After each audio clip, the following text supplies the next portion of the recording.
whenever you're talking about like limiting beliefs, I think I Mhm. have that same thing. Mhm. But of course I have my own, and that's the reason why like I'm in the phase that I'm in right now, where it's like, can I? Is there limiting? Like I'm sending out the outreach messages, I'm booking calls, but then I think mine Mhm. comes on the sales, where it's like, can I really get this guy results? Is this guy really a good fit? And then the same thing that you had with the cold outreach and DMs, I'm having with the sales. So I relate to what you're saying pretty much. Um, Mhm. but yeah, 100%.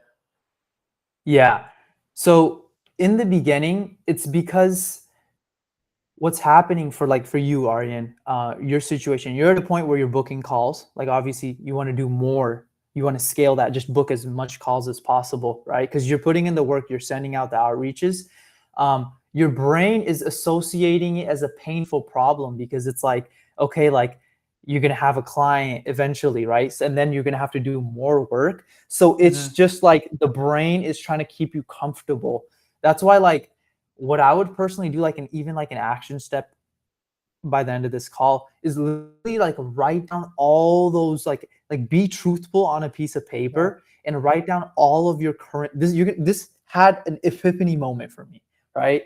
Um, and this is also one of those things I got from like, Sam Ovens and stuff like that, which is like if you write down all of your current beliefs about outreach, sending the messages, right? You genuinely write it down and then you look at it, you're going to be like, it's going to be impossible for me to scale to 10K a month with this belief system that I have right now. Like Mhm. outreach is painful. What were some of the other things that I wrote down? I remember like me personally, I wrote down like, I don't want to do more outreach. Outreach is painful. Outreach sucks and it will always suck. I can't get to 10K a month.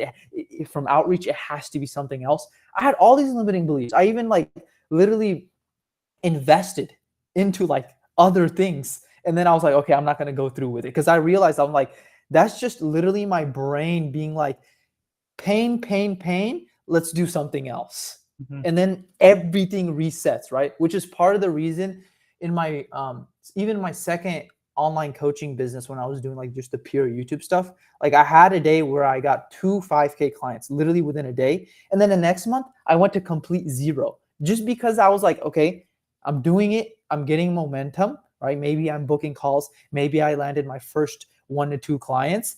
And then I suddenly look at something else. And then it just feels like I lose all the progress and the momentum that I build up. You know what I'm saying? Mhm. Yeah. No, makes sense. 100%.